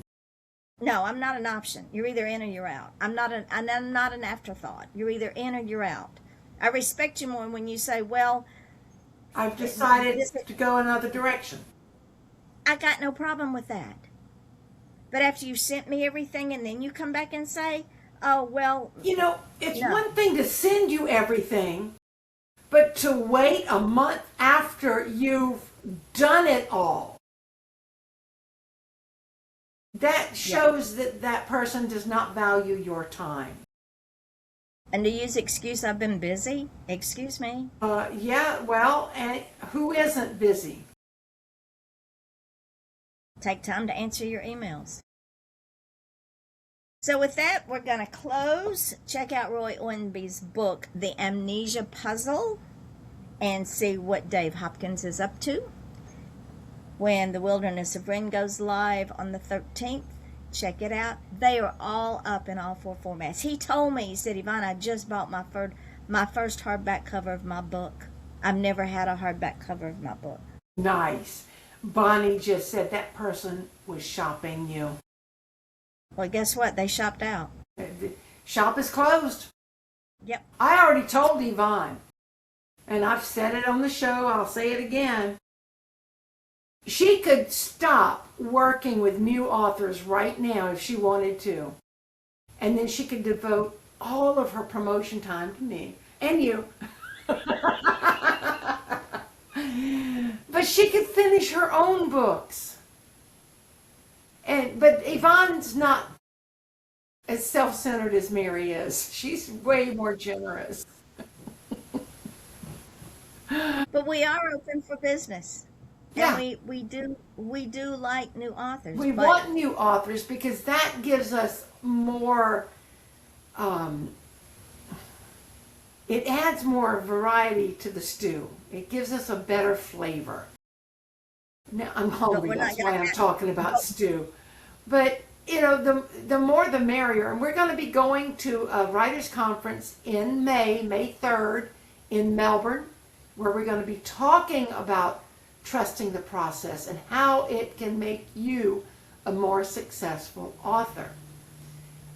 We want more authors because it's the more the merrier. But you've got to follow the rules, which are our guidelines, and you have to sign the contract, which basically says I'm going to follow the rules. And on top of that, if you went anywhere else and you pulled that kind of stunt, they would show you the door. Yeah. They wouldn't fool with you because they would say, we're done. They wouldn't allow you to say, oh, I've sent you my completed manuscript, but I need to add these 2 pages.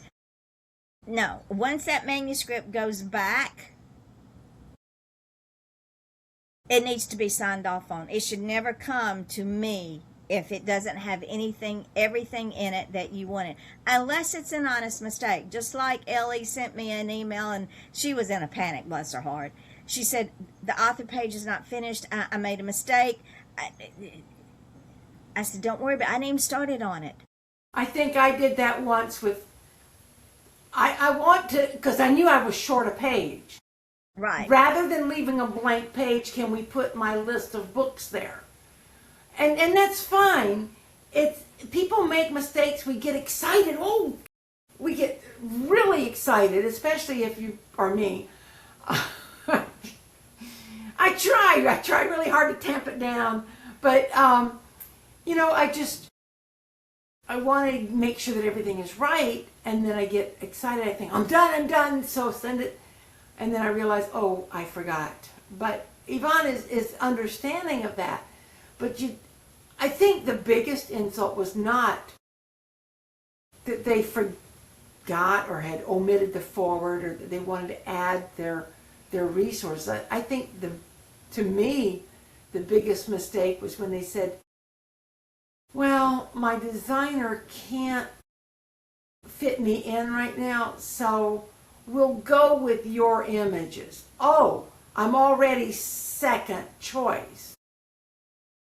And then to come back and say, but can you change them? We'll go with your images if you change them. But there was no mention of an illustrator when the manuscript was sent over. That's just, it's unprofessional. I don't care how many letters are behind their name. There's a way to treat people. And that's not it. And that ain't it. No. If you're gonna send if you are insistent on your own illustrations, you send them with the manuscript. Aaron did that with his cover. He didn't do a back cover, and that was fine. I know he fought you over the shadows, but it worked out really well with the transport and the shadows. But he designed his own cover, front cover, and it all worked out because I told him what the parameters were. Yeah, and he knew what he was doing. Yeah. If you don't know what you're doing and you send me a cover, I'm kicking it out. I'm not going to spend 3 days trying to make a cover work that's not going to work. Each format for Amazon is different. The hardcover is different, the paperback cover is different, and the Kindle is different. They are all different formats. One cover does not fit all. Nope. So when you send me a cover that you've created because you have this brainstorm and you think you know more than I do, and I go to put that cover up and it gets chopped off and Amazon says, "What are you doing? You've done this before, you know better." I'm going to say, "No, this is not working. Do not send me a completed cover. Send me an empty graphic. Send me a graphic that you would like to see, and if I can make it work, I will. If I can't, Or I do won't." like me, send her 2 or 3 graphics and she just kicks them all out and says, "Nope, we're not going that way." That's not what the book said to me. Not happening. And I just go, okay. And it was- Sometimes I send Yvonne an idea for the cover just to see what her response is. She likes to poke the bear, but she can get away with it because she knows me. And she'll know I'll call her and say, what are you thinking? You lost your mind. I'll do anything for attention, folks. Of course she will. Well, that's why we love her. So I'm going to get off from here because I have to go make some phone calls. All right. And I know you need to eat and probably rest. I need to eat and finish my book. Okay, that too. Yeah, I need that book. I know you do. I know. Because when I get this book done, then I can get back to my other books. Got lots more. And just like I said, that book does not need an index. I know, That Mama. book is an index. That's another story for another. We will talk about indexes on our next show. Yeah, we can do that. Well, our next show is going to be Andrea. Well, we can talk about indexes with Andrea because she gets it too. So, ladies and gentlemen, go get Roy Owenby's book on Amazon. It is live in all 4 formats. The Wilderness of Ren will be live on the 13th in all 4 formats. And we will get him educated so that he can join us because we do want to bring him back because we're very, very proud of him. Yeah. And we're so sorry he couldn't work his way on here today. But we will soldier on. Bonnie and Dar, thank you for joining us in the chat room, ladies. Yes, ladies. It's always a pleasure. And Bonnie, when you write my book, my biography, instead of Mary the Courageous, how about Mary the Magnificent?